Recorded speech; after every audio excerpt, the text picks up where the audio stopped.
34வது பக்கம்.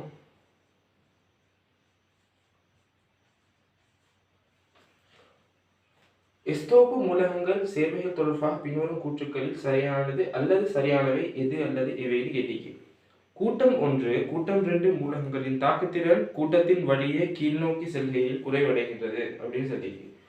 கூட்டம் 1 கூட்டம் 2 மூலகங்கள்ல கூட்டத்தின் வழியே மூலகங்கள் வந்து கீழ்நோக்கி செல்ல செல்ல அதோட அணு ஆரை கூடும். அணு ஆரை கூடினா அணு ஆரை கூட போல இறுதி ஓடிக்குதானே இலத்திரன் உள்ள இறுதி ஓட்டில் உள்ள இலத்திரனை விடுவிக்கிற ஆற்றல் வந்து கூட. சரியா? அதாவது விடுவிக்கிற ஆற்றல் வந்து கூடும். இலத்திரன் வந்து வெளியே செல்வதற்கு தேவையான சக்தியை வந்து அயனாக்க சக்தியை செல்வோம். அந்த அயனாக்க சக்தி குறைவா தேவைப்படுது கீழே போக போக. ஆரை கூட கூட. சரியா? கூட்டம் வழியே கீழ் நோக்கி செல்ல ஆரை கூடும். ஆரை கூட கூட அயனாக்க சக்தி வந்து குறையும். அயனாக்க சக்தி குறைய குறைய இலத்திரனை விடுவிக்கிற ஆற்றல் கூட. இலத்திரன் விடுவிச்சுன்றதான் இங்க தாக்குத்திறன் சொல்றோம். சரியா? ஓகே. இங்க தாக்குத்திறன் வந்து கீழ் நோக்கி செல்ல போல கூடும். இங்க குறைவடையும் சொல்லிக்கு ஆகவே கூற்றுப்பில்லை. சரியா? ஓகே. எஸ்தோப்பு உலோகங்களில் sodium, potassium, rubidium, caesium, barium ஆகிய மாத்திரமே பரவக்சைடுகளை உருவாக்கக்கூடியன அப்படின்னு சொல்லிக்கு. அப்படியா? சோடியம் வித்தியத்தை போடுவோம். Sodium, potassium, rubidium, caesium. கூட்டம் 2ல beryllium, magnesium, calcium, strontium, barium. Okay. இதுல இந்த அவ்வளவுமே ஆக்சைடுகளை உருவாக்கும். சரியா? இது அவ்வளவு ஆக்சைடுகள் மட்டும்தான் உருவாக்கும். ஆக்சைடு. சரியா? சோடியமும் பேரியமும் ஆக்சைடுகளையும் உருவாக்கும், பெராக்சைடுகளையும் உருவாக்கும். சரியா? பெராக்சைடுகளையும் உருவாக்கும். இதுல வந்து மெயினா உருவாக்குறது ஆக்சைடு மட்டும்தானே. ஆக்சைடு மட்டும்தான் உருவாக்கணும். அப்போ ஆக்சைடு மட்டும் உருவாக்கும். இங்க மெயினா பெராக்சைடு தான் உருவாக்கும். சரியா? ஆக்சைடு உருவாக்கும், மெயினா பெராக்சைடுகளை தான் உருவாக்கும். அடுத்தது இந்த 3 கூட்டம் 3 மூலகங்களும் பொட்டாசியம், ருபீடியம், சீசியம். இந்த 3ம் ஆக்சைடுகளையும் உருவாக்கும், பெராக்சைடுகளையும் உருவாக்கும், சூப்பர் ஆக்சைடுகளையும் உருவாக்கும். O2 மைனஸ் சொல்லுவோம். சரியா? Superoxide. சரியா? இதான் பிரதானமா உருவாக்கும். ஓகே. அப்படி பார்த்தா எஸ்தோப்பு உலோகங்களில் sodium, potassium, rubidium, caesium, barium. சரிதானே? Sodium, potassium, rubidium, caesium, barium. இந்த உலோகம் மட்டும்தான் பெராக்சைடுகளை உருவாக்க போகுது. பெராக்சைடுகளை இதுவும் உருவாக்கும். இது இந்த 3 மூலகங்களும் பெராக்சைடையும் உருவாக்கும். அப்ப இந்த 4 மூலகங்களும் பேரியத்தையும் சேர்த்து இந்த 5 மூலகங்களும் தான் பெராக்சைடு உருவாக்க போகுது. அப்ப அந்த கூட்டு சரி. அடுத்தது சி. கூட்டம் 2 மூலகங்களின் ஹைட்ரஜன் கார்பனேட்டுகள் நீர் கரைசலில் மட்டுமே உறுதியானவை அப்படின்னு சொல்லி. அது எப்படி?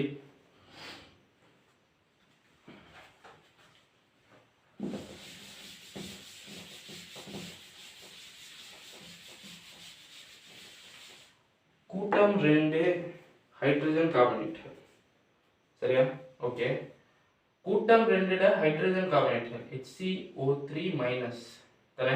இதுல எல்லாமே அதாவது பெர்லியம், மெக்னீசியம், கால்சியம், ஸ்ட்ரோஞ்சியம், பெர்லியம் பார்க்கல நாங்க, magnesium, calcium, strontium, barium.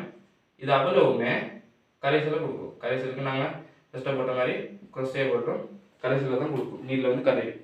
Magnesium HCO3- சேர்ந்து உருவாகிற சேர்வை வந்து நீர் கரைசல் தான் கொடுக்கும். அதே மாதிரி தான் கீழே உள்ள வரும்.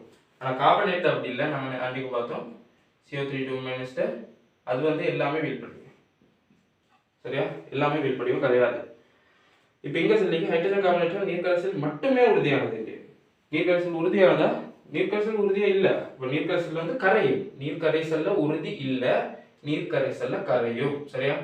ஓகே. அப்போ அந்த கூற்றுப்பில ஹைட்ரஜன் கார்பனேட்கள் வந்து கூட்டம் 2 ஹைட்ரஜன் கார்பனேட்கள் வந்து நீர் கரைசல்ல வந்து பொதுவா மற்ற கரைசலை விட நல்லா கரையும்.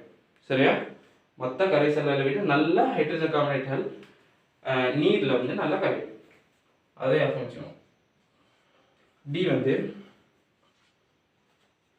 கரைதலாக்க செயற்பாட்டின் கிப்ஸின் சுயாதீன சக்தியின் நேர்த்தன்மை காரணமாக கூட்டம் உண்டு அயன் திண்மங்கள் பெரும்பாலும் நீரில் கரையக்கூடியன. இந்த ப்ரொசஸ் நடக்கிறதுக்கு அப்படின்னா இந்த நீரோட தாக்கம் அடைஞ்சு கரைசலாகிறது வந்து ஒரு தாக்கம் இல்லையா, அந்த தாக்கம் வந்து நடக்கிறது வந்து சுயாதீனமாக நடக்குது. அப்படி நடக்கிறதுக்கு வந்து டெல்டா ஜி வந்து ப்ளஸ்ன்னு சொல்கிறாங்க. அப்படியா, டெல்டா ஜி மைனஸ் ஆகிருச்சு இருந்தால் தான் ஒரு தாக்கம் வந்து சுயாதீனமாக நடக்குதுன்னு அர்த்தம்னா, அப்போ வந்து அந்த கூட்டு பிழை. அப்படின்னா டெல்டா ஜி மைனஸ் ஆகிருந்தா தான் அந்த கரைசலாக செயற்பாடு வந்து சுயமாக நடந்திக்கும். ஆகவே அந்த கூற்றும் பிழை. ஓகே, அப்போ வந்து இதுக்கு வந்து ஆன்சர் வந்து பி மாத்திரம் சரின்னு வரும். அப்போ 5th ஆன்சர்.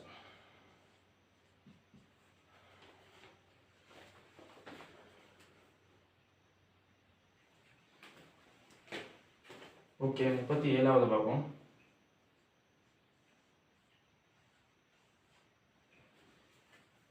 பின்வரும் நீர்க்கரைசல் நிலை அயன்களில் மிகை NaOH aqueous உடன் தெளிவான கரைசலை உருவாக்காத மிகை NH3 aqueous உடன் சிக்கல் அயனை உருவாக்கக்கூடிய அயன் அல்லது அயன்கள் எது அல்லது எவை கேட்டீங்க.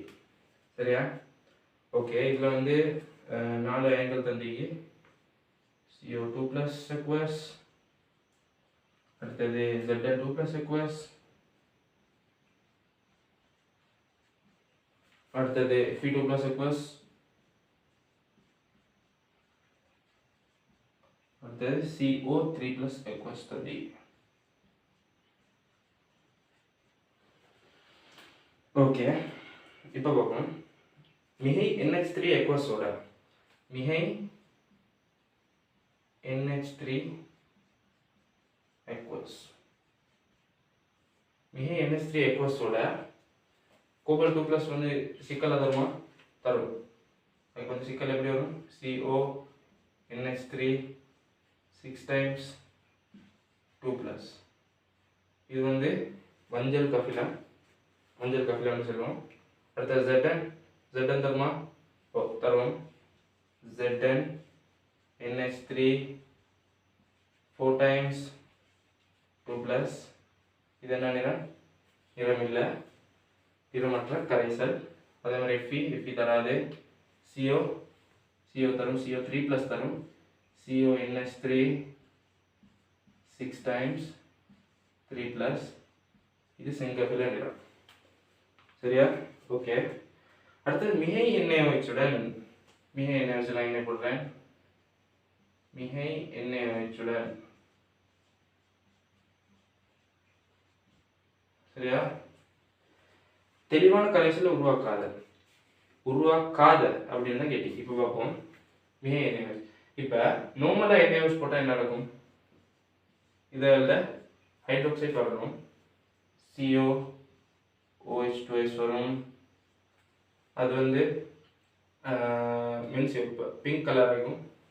இது வந்து ZnOH2S, இது வெள்ளையாகும்.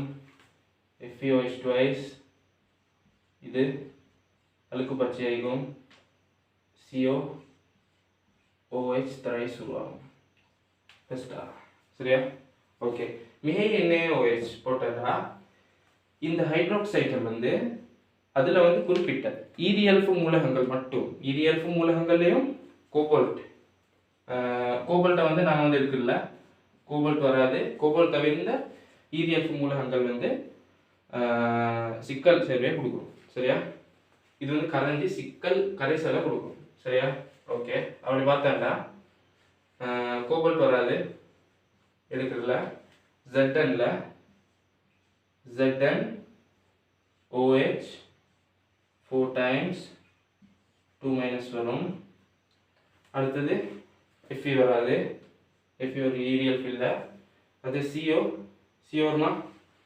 CO வராது. CO2+, CO3+ ரெண்டுமே வராது. ஓகே, இப்போ தெளிவான கரைசலை உருவாக்காது. அப்போ இங்கே Zn வராது.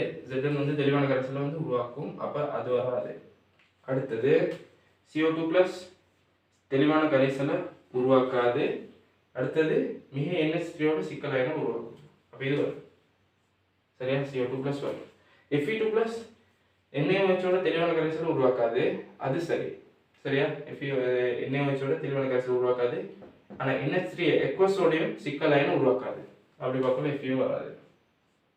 அடுத்து CO3 ப்ளஸ் அதுவும் வரும், அது வந்து வரும் ஏண்டா மிக NaOHோட OH சிக்கலை வந்து உருவாக்கல, அமோனியாவோட சிக்கலை உருவாக்குது. அப்போ அதுவும் வரும்.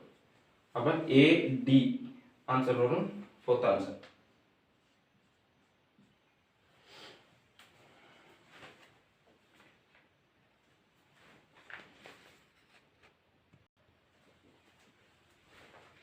ஓகே, 43வது.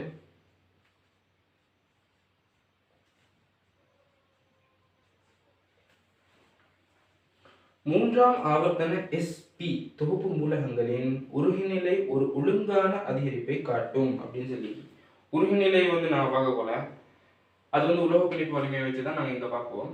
அப்படி பார்க்கல, உலோக பிணைப்பு வலிமை வந்து எதுக்கு கூடியோ அதில் உருகுநிலை கொதிநிலை ரெண்டுமே சரியா. உருகுநிலை உலோக பிணைப்பு வலிமை குறைஞ்சதுக்கு ரெண்டுமே குறையும். அப்படி பார்க்கல, சோடியம், மெக்னீசியம், அலுமினியம், அப்புறம் silicon, phosphorus, sulphur, chlorine, argon.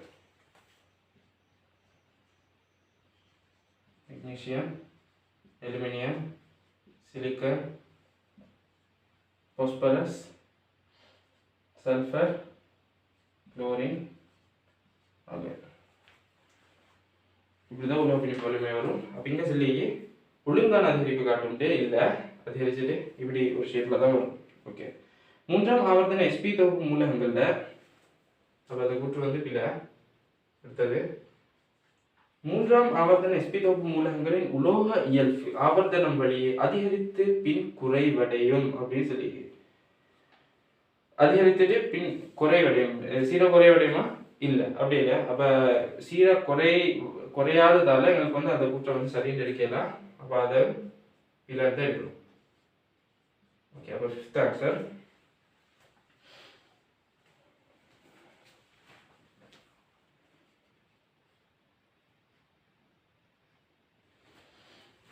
நாற்பத்தி ஓராவது கேள்வி. ஓகே, திண்ம CO2 உணவு கைத்தொழிலில் ஒரு உறைநிலை கருவியாகவும் செயற்கை மழையை உருவாக்கவும் பயன்படும் அப்படின்னு சொல்லி, திண்ம CO2 நாங்கள் எங்கே சொல்ல வரது வந்து அது ட்ரை ஐஸ்ன்னு சொல்லுவாங்க.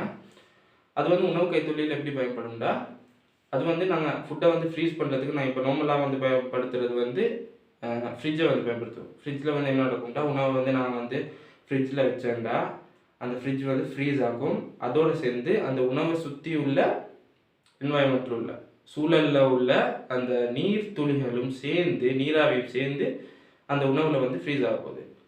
ஆனால் நாங்கள் மறுக்கணம் எடுத்து வெளியே வச்சேன்டா அந்த கூல் டெம்பரேச்சர்லேருந்து நார்மல் ரூம் டெம்பரேச்சருக்கு வந்து வரக்குள்ள அந்த உணவு மேலே படிஞ்சிற அந்த நீர் துளிகளும் சேர்ந்து நீராக மாறப்போகுது. அப்போ நீராக மாறினேன்டா அந்த நீர் வந்து உணவில் படிஞ்சு அந்த உணவோட பௌதீக நிலை அதுக்கு இந்த மாதிரி இருக்காது, கொஞ்சம் மாறி இருக்கும் சரியா. ஷுவராக அதே மாதிரி இருக்காது.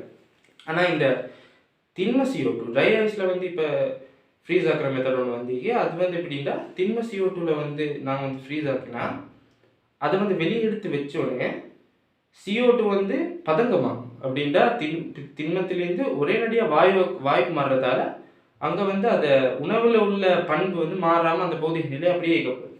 அப்போ அது வந்து ஒரு பெரிய ப்ளஸ் பாயிண்ட். அப்போ வந்து அதால் உணவோட வந்து இயல்பு வந்து மாற ஆரம்பிக்கும். அப்போ அதுக்கு வந்து அங்கே பாவிச்சுறாங்க. அப்போ அதில் பாவிச்சுட்டா அதை செயற்கை மழை உருவாக்குறாண்டா இந்த CO2 திண்ம CO2 வந்து கொண்டு போய்த்து மழை இல்லாத பிரதேசங்கள் இல்லாட்டி மழை வந்து பெய்ய கஷ்டமான காலநிலை இல்லாட்டி அந்த கிளைமேட் சீசன்களில் வந்து மேகத்துக்கு மேலே கொண்டு போய்த்து போடுவாங்க. அந்த மேகத்தில் கொண்டு போய்த்து போட்டுறதால அந்த மேகத்தில் உள்ள நீர் வந்து இந்த CO2 ட்ரை ஐஸால் வந்து ஃப்ரீஸ் ஆகும். ஓகே, அது ஃப்ரீஸ் ஆகி கிறிஸ்டல் ஆகுன்னு சொல்லுவாங்க. அது கிறிஸ்டல் ஆகி பொழியும். அது வந்து கீழே புழுவுறதால அது ஏற்கனவே அந்த இடத்துல வந்து கீழே புழுறதுக்கு ஈந்திக்காது, பொழியறதுக்கு ஈந்திக்காது. ஆனால் அது வந்து ஆர்டிஃபிஷியலாக வந்து நாங்கள் வந்து அதை பாரத்தை கூட்டி அதை வந்து கீழே விழ வச்சிரும். அப்போ அதால் அதுக்கு வந்து அது பயன்படுது. அதுக்கு வந்து நாங்கள் சொல்லுவோம் க்ளவுட் சீடிங் சொல்லுவோம். வேறு யூஸ் செலுமிக்கு தோலில் வர அதை சிலாக்களுக்கு இது பிறந்ததுலேருந்து ஒரு மேலால் கட்டி மாதிரி அப்படியெல்லாம் இருக்கும். அதை வந்து ஃப்ரீஸ் ஆக்கி லேசர் சர்ஜரி பண்ணுறதுக்கெல்லாம் இது பாவிப்பாங்க. திண்ம CO2. ஓகே, அடுத்தது கூற்று 2 பாகம். கூற்று 2, CO2 கேஸ் வந்து தாழ் வெப்பநிலை மற்றும் உயர் அழுத்தத்தின் கீழ் திண்மமாக்கப்படக்கூடியதுன்னு சொல்லி அது சரியான கூற்று. CO2 கேஸ் மட்டும் இல்லை, வேண்டிய கேஸ் ஆகிக்கலாம். அந்த கேஸை வந்து நாங்கள் வந்து திரவமாக்குறது இல்லாட்டி அதை ஒடுக்கணும்டா கட்டாயம் ஹை ப்ரெஷரை கொடுக்கணும், லோ டெம்பரேச்சரை கொடுக்கணும். அப்படி கொடுக்கக்குள்ள தான் அந்த வாயு வந்து ஒடுக்கி எங்களுக்கு திரவமாக்கிடும் இல்லாட்டி திண்மமாக்கிடும். அப்போ அந்த கூற்றும் சரி.